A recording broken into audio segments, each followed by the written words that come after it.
Olá, eu me chamo Eduardo Mano e você está ouvindo A Bíblia em um Ano. É um projeto de leitura da Bíblia Católica em 365 dias.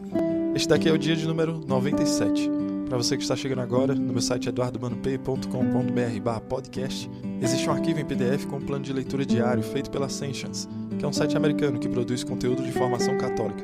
Estarei me utilizando da Bíblia Ave Maria, porque acredito que será de mais fácil acesso para você. Os comentários que farei são do Padre Mike Schmitz, além das notas das Bíblias de Estudo Católicas. Hoje iremos ler o livro de Samuel, capítulos de 3 a 5, além de Salmos, número 150, da Bíblia Ave Maria. Vamos ao dia de hoje. 1 Samuel, capítulos de 3 a 5. O jovem Samuel servia ao Senhor sob os olhos de Eli. A palavra do Senhor era rara naqueles dias e as visões não eram frequentes. Ora, aconteceu certo dia que Eli estava deitado. Seus olhos tinham se enfraquecido e ele mal podia ver, e a lâmpada de Deus ainda não se apagara. Samuel repousava no templo do Senhor, onde se encontra a arca de Deus. O Senhor chamou Samuel, o qual respondeu: Eis-me aqui. Samuel correu para junto de Eli e disse: Eis-me aqui, chamaste-me. Não te chamei, meu filho, torna a deitar-te. Ele foi e deitou-se. O Senhor chamou de novo Samuel. Este levantou-se e veio dizer a Eli: Eis-me aqui, tu me chamaste. Eu não te chamei, meu filho, torna a deitar-te. Samuel ainda não conhecia o Senhor. A palavra do Senhor não lhe tinha sido ainda manifestada. Pela terceira vez, o Senhor chamou Samuel, que se levantou e foi ter com Eli. Eis-me aqui, tu me chamaste. Compreendeu então Eli que era o Senhor quem chamava o menino. Vai e torna a deitar-te, disse-lhe ele. E se ouvires que te chamam de novo, responde: Falai, Senhor, que vosso servo escuta. Voltou Samuel e deitou-se. Veio o Senhor, pôs-se junto dele e chamou, como das outras vezes: Samuel, Samuel. Falai, respondeu o menino, que vosso servo escuta. O Senhor disse a Samuel: Eis que vou fazer uma tal coisa em Israel, que a todo o que a ouvir ficará retinindo os ouvidos. Naquele dia, cumprirei contra Eli todas as ameaças que pronunciei contra a sua casa. Começarei e irei até o fim. Anunciei-lhe que eu condenaria para sempre a sua família, por causa dos crimes que ele sabia que os seus filhos cometiam, e não os corrigiu. Por isso, jurei à casa de Eli que a sua culpa jamais seria expiada, nem com sacrifícios, nem com oblações. Samuel ficou deitado até pela manhã, quando abriu as portas da casa do Senhor. Ele temia contar a versão a Eli. Eli, porém, chamou e disse: Samuel, meu filho. Eis-me aqui, respondeu ele. E Eli: Que te disse ele? Não me ocultes nada. Deus te trate com toda a severidade, se me encobrires algo de tudo o que ele te disse. Então Samuel contou-lhe tudo, sem nada ocultar. Eli exclamou: O Senhor fará o que lhe parecer melhor. Samuel crescia e o Senhor estava com ele, e não negligenciava nenhuma de suas palavras. Todo Israel, desde Dan até Bersabeia, reconheceu que Samuel era um profeta do Senhor, digno de fé. E o Senhor continuou a se manifestar em Silo. É ali que o Senhor aparecia a Samuel, descobrindo-lhe sua palavra. A palavra de Samuel foi dirigida a todo Israel. Naqueles dias, Israel saiu ao encontro dos filisteus para combatê-los. Acamparam junto de Eben-Ezer, enquanto os filisteus acampavam em Afec. Os inimigos puseram-se em linha de batalha diante de Israel, e começou o combate. Israel voltou as costas aos filisteus, e foram mortos naquele combate cerca de 4.000 homens. O povo voltou ao acampamento, e os anciãos de Israel disseram: Por que nos deixou o Senhor sermos batidos hoje pelos filisteus? Vamos a Silo, e tomemos a arca da aliança do Senhor, para que ela esteja no meio de nós e nos livre da mão de nossos inimigos.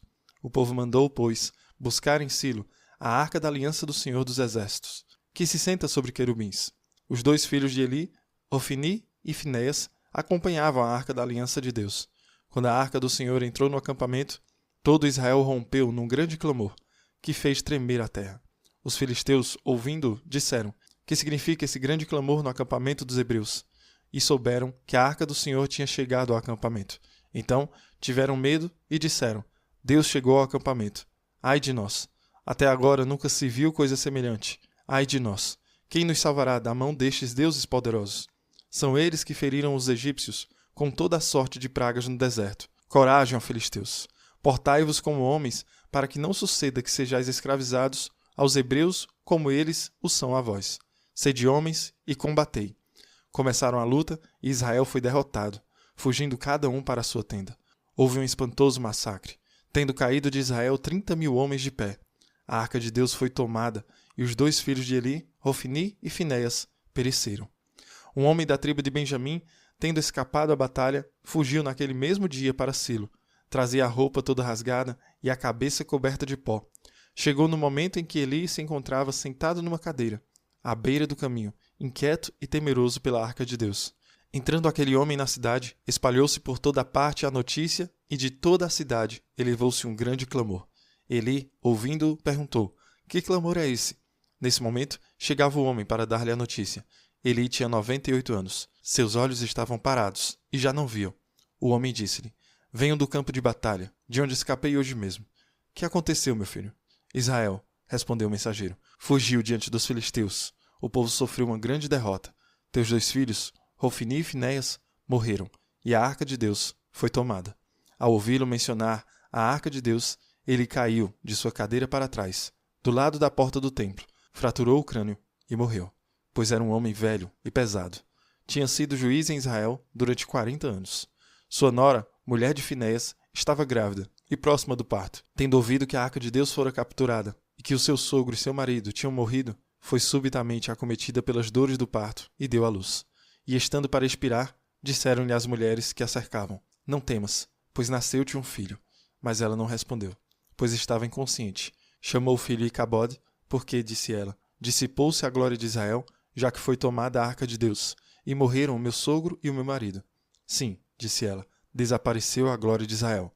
Foi tomada a arca de Deus.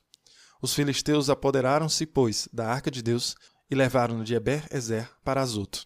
Tomaram a arca de Deus e a introduziram no templo de Dagom, colocando-a junto do ídolo. No dia seguinte, levantando-se pela manhã, os habitantes de Azoto viram Dagom estendido com o rosto por terra diante da arca do Senhor. Levantaram o ídolo e puseram-no no seu lugar. Na manhã seguinte, ao se levantarem, encontraram de novo Dagom estendido com o rosto por terra diante da arca do Senhor. A cabeça do Deus e suas 2 mãos estavam desprendidas e jaziam perto do limiar. Dele só restou o tronco. É por isso que os sacerdotes de Dagom e todos os que entram no seu templo em Azoto evitam ainda hoje pôr o pé no limiar da porta. A mão do Senhor pesava sobre os habitantes de Azoto. Ele os devastou e os feriu de hemorroidas na cidade e no seu território. Vendo isso, os habitantes de Azoto exclamaram: A arca do Deus de Israel não ficará conosco, porque a sua mão pesou sobre nós e sobre Dagom, nosso Deus. Mandaram mensageiros que convocassem todos os príncipes dos filisteus e perguntaram-lhes: Que faremos nós da arca do Deus de Israel? Eles responderam: Transportem-na a Gate. E a arca do Deus de Israel foi levada para lá. Logo que o fizeram, a mão do Senhor foi contra a cidade, causando nela um grande terror. Feriu os habitantes, desde o menor até o maior, com muitos tumores de hemorroidas. Mandaram então a arca de Deus para Acaron. Quando a arca chegou até lá, os acaronitas clamaram, dizendo: Trouxeram-nos a arca do Deus de Israel, para nos matar como todo o povo. Convocaram todos os príncipes dos filisteus e disseram-lhes: Devolvei a arca do Deus de Israel, que ela volte para o seu lugar e não nos faça perecer com todo o povo. Reinava na cidade um pavor mortal, e a mão de Deus fazia-se sentir rudemente. Aqueles que escapavam à morte eram feridos de hemorroidas. Da cidade subia até o céu um clamor angustiado. Salmo 150. Aleluia. Louvai o Senhor em seu santuário. Louvai-o em seu majestoso firmamento. Louvai-o por suas obras maravilhosas. Louvai-o por sua majestade infinita. Louvai-o ao som da trombeta. Louvai-o com a lira e a cítara. Louvai-o com tímpanos e danças. Louvai-o com a harpa e a flauta. Louvai-o com símbolos sonoros. Louvai-o com símbolos retumbantes. Tudo o que respira, louve o Senhor. Muito bem, hoje ouvimos então a história, mais um trecho da história de Samuel. E não somente isso, não só temos esta história da Arca da Aliança também caindo nas mãos dos filisteus, o que é absolutamente trágico, mas que há uma razão para isso. Mas no início do capítulo 3, temos Deus chamando Samuel. Uma das coisas que a maioria de nós já sabe é desse chamado, onde Samuel está dormindo e ouve a voz de Deus. Naquela época a voz do Senhor era muito rara. As pessoas dificilmente ouviam a voz de Deus. Mas onde Samuel está dormindo? Ele está dormindo diante da Arca da Aliança, a Arca do Senhor. Uma das coisas que percebemos é que, enquanto outros estão cuidando de seus negócios, fazendo o que estavam fazendo, Samuel acampou na própria presença do Senhor. É isso que estamos fazendo aqui.